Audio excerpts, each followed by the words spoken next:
Hey guys, welcome back to the channel. So today we got another shop talk video, and I'm gonna call this video the Great Tool Debate. And what I mean by that is what tools are better, the more expensive ones, the name brands, or the lesser known tools out there. And we're gonna be talking about this topic today. Now before we go ahead and begin, guys, if you guys haven't subscribed to the channel, hit the subscribe button down below and definitely smash that like button. It'll definitely help the channel out. And with that said, let's go ahead and talk about today's topic. So to start off this video, guys, I'm just gonna go ahead and say this. Today's video is not sponsored by anyone. I'm gonna show you two different tool brands, and these are tools that I've bought with my money, I've used for years. So I'm giving you guys my opinions on these items today, and this is gonna be an opinion on as far as how I feel about the expensive quality tools versus the inexpensive quality tools, or the cheaper tools if you want to call them. Now right beside me, to show you guys a little bit of an example, I have two 3/8 ratchets. They're particularly almost the same ratchets, except one has a locking feature for the flex head and one doesn't, and I believe this one here is just about an inch or two longer, but in essence they're identical. They have grips and everything. Just to kind of give you guys a little bit of an idea when I talk about these two brands. Now for me, one of these is really expensive, one of them was inexpensive, and unless you guys can see the name, which I don't know if you guys will be able to tell, but one of these costs significantly a lot more, almost double the price of the other one. Can you guys take a guess just from this angle? Now if you know your tools, you pretty much know which one's which and you'd be able to figure it out. But today's topic is more of like, do you really need to go buy that $300 ratchet, or will a $50 ratchet do the job for you? That's kind of what I want to debate today. Now, in my experience, guys, when I first started off in the field, I didn't know any better. All I knew was I got to buy Snap-on or, like a Mac, just quality tools that were out there, mainly from these tool trucks.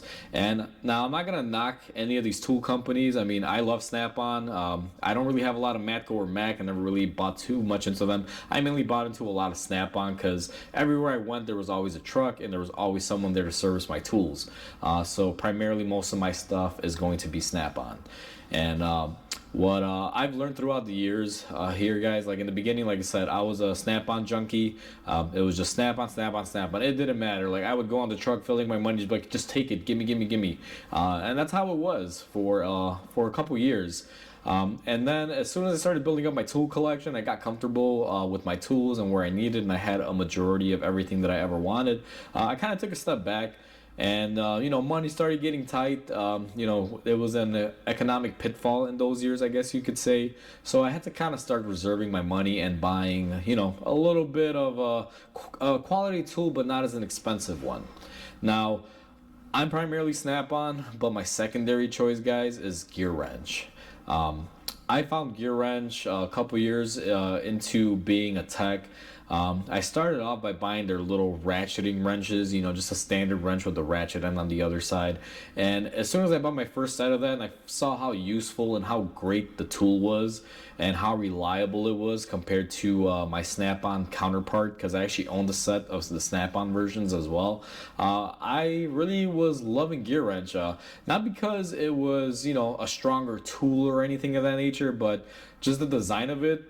They were very slim, very thin as far as like the grabbing part. It was very, very nice because I could get into like very tight corners and areas with the tool versus the Snap-on ones that were kind of wider. They were more bulky. They weren't as versatile. Now a lot of you may say, hey Mike, the Snap-on ones are more sturdy, that's why they're beefier. And it wasn't the case, guys. You're not really going to take a 10mm and try to crank on a bolt at 100 foot-pounds. You just need something that can get into some tight corners, tight areas. You don't really need it to be 3 inches wide to be able to break a bolt loose on a 10mm wrench. It's just so that's not the case when it was just a design. It was a better design in the GearWrench, in my opinion, for my needs. And I started buying more into GearWrench. I bought ratchets, I bought sockets. I mean, whatever I needed at the time. I would look at the pricing. If I went on the Snap-on truck and something was $300 on Snap-on, but I could find the GearWrench equivalency at $100, I'd buy the GearWrench. And I also used to work at the Sears Auto Center. They're kind of longer gone now. They don't really exist anymore. At least not here anymore. Sears has pretty much been killed off. I used to work at the auto center, so I used to get a discount at Sears. Sears sold Craftsman, they sold Gear Wrench, and they had a lot of Gear Wrench, and I got a really good employee discount, so I was buying quite a bit of it. I actually kept working at Sears, guys, long after the fact that I had, ventured off into the dealership and making, real money, instead of, working at the auto center, busting down tires and doing oil changes. I would just work there one day a month just to keep my discount so I could go buy tools. That's how much of a good discount it was, and the type of tools that I could get, which were Gear Wrench. I absolutely loved it. So that's how I kind of discovered Gear Wrench and why I started, using them. Now, I love Snap-on, I love Gear Wrench. Again, guys, not being biased. I'm just here to kind of share my experience with this. Ever since I bought my shop, I have a lot of overhead. Obviously, running a business is not easy and it's not cheap.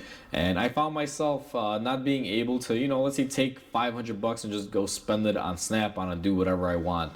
When I have that $500 to spend on tools, I try to make a very wise choice, and not just, go on in one place and blow it all. I could probably go, let's say I need 4 tools and I have $500. I'll probably be able to buy maybe 1 or 2 of those on the Snap-on truck. Versus if I take that $500 and I bought something that was a lesser brand, or let's say Gear Wrench or something like that, like a cheaper brand, I could probably get all those tools and then some. So that's how I kind of think in my mentality. So the past couple years that I've been at the shop, I've acquired more different style tools. I mean, not just Gear Wrench and Snap-on. I've literally bought, like Thexton, and all these other like brands like ABN and things like that. Now I don't really use them as much, but all of the tools that I bought, that I have used, guys, that were not even like a name brand, have always done the job.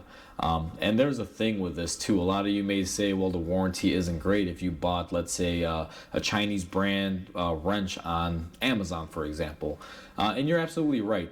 But here's the thing. If I only pay $5 for that wrench versus its counterpart on a Snap-on truck is $75, and I can get, let's say, 5 or 6 years out of that wrench, guys, for $5, I mean, the savings are there. I could just buy another one when it breaks for a total investment of $10 for about 14 years of use. That's not bad. That's a pretty good investment. I mean, technically, I could buy, like 5 or 6 of them and still be ahead. I get a new tool every time, versus, waiting for it to be fixed or, having it sent in. You know what I mean? So it just logically, that makes more sense to me than the other route. So it's not always about the warranty. Warranties are great. I do love them. I do look for tools that have a good warranty, but warranty is not the only thing, guys. Sometimes for me, what it boils down to is if I paid $5 for this wrench, how much money can this wrench make for me and how long will it last? So if I paid $5 today and that wrench made me a total of, let's say, $300 in the total lifetime of it, I mean, it made its money. I'm happy. I could go buy another wrench for $5 and I'll have made $295. You know what I mean? That's my rationale on this. And that's how I think about it when it comes to these tools now. I buy whatever looks good, guys. If you look at a tool and you feel it, you can kind of tell if it's, chintzy and cheap or if it's going to be somewhat of a quality tool. Now, not every tool is going to be the greatest quality. I bought some tools that I thought were great and they have failed on me. But in this scenario that I'm going to show you right now, between the Gear Wrench and the Snap-on, I'm going to point out a few things and show you guys a few key differences. And you guys will, you may be surprised by it, or some of you might have, different feelings for it. But here's the Gear Wrench and here is the Snap-on wrench. Now, again, 3/8 drives, they're pretty much identical, guys. These aren't really too far different from one another. One thing that I love about the Snap-on is that it is a thicker stout up here. It's a little bit more girthy versus the Gear Wrench. It's a little bit skinnier, but the Gear Wrench is also a little bit longer. If you guys put them side by side, you guys can tell. Now, the heads on these ratchets as well, the Snap-on is a little bit smaller versus the Gear Wrench being a little bit bigger. These are some pretty big differences as far as if you're able to get in a tight spot or not. I mean, the Snap-on will totally win in that regard. But when it comes down to pissing me off, guys, the Snap-on one does a far better job than the Gear Wrench. And this is what I'll show you right here. Now, the Snap-on is a locking flexible head, meaning you can turn this little lever sideways. You can adjust it to where you want and then go ahead and lock it in to position. Now, as great as this feature might be, to be honest with you guys, it's not worth anything. Like, this thing is constant. Sometimes, like you just saw when I first locked it down, if I want to lock it into this position and I go ahead and lower it down, sometimes it'll lock, sometimes it'll snag, and it'll kind of come up here and lock, kind of like what it did there. The lock was released, it was on the unlock in the lock position, and just kind of snapped wherever it wanted. Now, that's one annoying feature on it. The second feature is if you just want to have it as a flexible head ratchet and just let it, be like this gear wrench one that just flexes. This thing is very flimsy. There's actually some sort of issue that happens with this bolt on these. I've replaced this multiple times through Snap-on. I've tightened it. I put Loctite on it, and I've really cranked it on there, and it still comes loose. For some reason, I just can't keep this thing tight on here, aside from literally epoxying it on there. And I think that's going to be my next step. I'm going to try to put some epoxy on the threads and thread it in there, see if it'll do anything. Because one thing I hate about this ratchet, guys, I mean, look at this thing. It's just, this head gets so loose because this bolt doesn't stay tight, and it just wobbles everywhere. And sometimes when you're working on a car, it's constantly moving because it flexes so much. You can see it takes no effort. It just wants to go wherever it wants to go. If I were to do this with it, it just, it's just flimsy. Not that it's cheap, but it just moves too much, and it's a design flaw in this head, I think.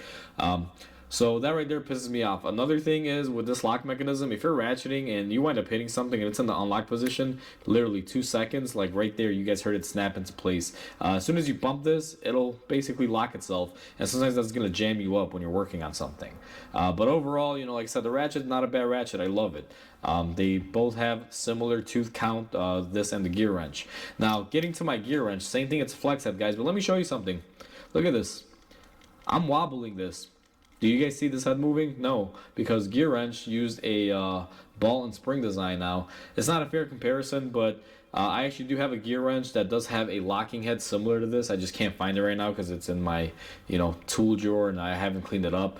But even the non-locking one doesn't really have this sort of flex on here. I mean, look what I have to do. I can get this head to flex, but look how much I have to fling it. I literally had to put my arm into it as like I'm swinging a bat. So this is my daily ratchet right here. I think I favor this one more because it is a little bit longer. It gives me a little bit more leverage. The head locks into position pretty good, and there's no interference with the button. So it's not going to be a real 100% comparison to the Snap-on. But I have both of these guys. One of these costs, I think this one was like $140 if I'm not mistaken. It's been years that I've owned this. And I think this gear wrench was somewhere like $35 or $40. And it's been years since I've had this. They both have broken on the ratchet side. I mean, it's very common. You will get failures on them. They both have really good warranties. They get taken care of. But just for daily use, in my opinion, the cheaper tool is actually a lot better when it comes down to this comparison. Now, I know it's not, apples to apples. I do have the gear wrench version that's exactly like the Snap-on, but I just couldn't find it, and this is the closest thing that I have. But the other one that has the locking mechanism functions exactly like this one, guys, and it's a good tool. Am I hating on Snap-on or knocking them down and saying don't buy it? No, I absolutely love Snap-on. I absolutely love gear wrench. But for me right now, in my position, guys, and this is the main point that I want to spread across, is that you want to find a tool that fits within your budget, that can do the job, and you don't necessarily have to go out and buy the Lamborghini of every tool. Now, if you got money and you can afford to do so, then by all means, go ahead. It's a free country, free market, go buy whatever you want. But when you're starting off or you've been in the field for a while, you may have difference of opinions. Like when I started off, I wanted the very best, just Snap-on. I didn't care if I had to take out a loan. I just wanted the Snap-on version of everything. And now that I've gotten older, I've gotten a little bit wiser. I've been in this field for a number of years, and I've learned the ins and outs of tools and things like that. I find that name brand doesn't mean anything. I don't care what tool I buy or where I buy it from, guys. I only care about the quality is good. Do I have a warranty to back me up? And that warranty portion will depend based on the price. Because like I said earlier, if I spend $5 on a wrench and I can, use it for 7 years and it goes to the trash, I couldn't care. It's well worth it. So the warranty for me, not really the major factor there. Pricing would be the major factor. And as long as it has a good quality that I can use it every day, that's what I look for. And that's what, the whole basis of this video is, that Just because it's expensive doesn't mean it's quality. Between these two ratchets, it's probably a good $100 difference, and I find to use the one that has the better options as far as a cheaper one. This is the one that I use every day versus the expensive one, and that's the point I want to drive across here. That just because it's expensive and it's a name brand doesn't necessarily make it always the best. There are other brands out there that may not have as well of a well-known name, and they work wonderfully, guys. So keep your mind open when it comes to tools. Do your research, read reviews and things like that. But I guarantee you'll find out there that there are cheaper tools that may not have the exposure of the big name brands that work, if not just as well, but better than the more expensive brand, and they might even offer some better features for a better price. So you should definitely have your mind open when it comes to tools and trying out different types. And it doesn't hurt, guys. You could buy something, you don't like it, you could always return it. That's kind of my motto, where if I bought tools where I've used them and they just don't feel right or they break, and I've had to return them. So it does happen. And one thing that I do want to mention out there, guys, buying tools off Amazon is actually a good way. That's one thing that I've learned. I will be making a video about this, but I've learned that you could get quite a bunch of good deals on Amazon when it comes to this. So look out for that video. It'll be coming out soon. But with that said, guys, I pretty much I've said all I can say on this. Is that not all expensive tools are what they seem. Sometimes the lesser brand is the better option. So hopefully you guys found this video interesting. Please comment, like, and subscribe. It definitely helps the channel grow. I hope you guys have a wonderful day, and I'll catch you guys on the next video.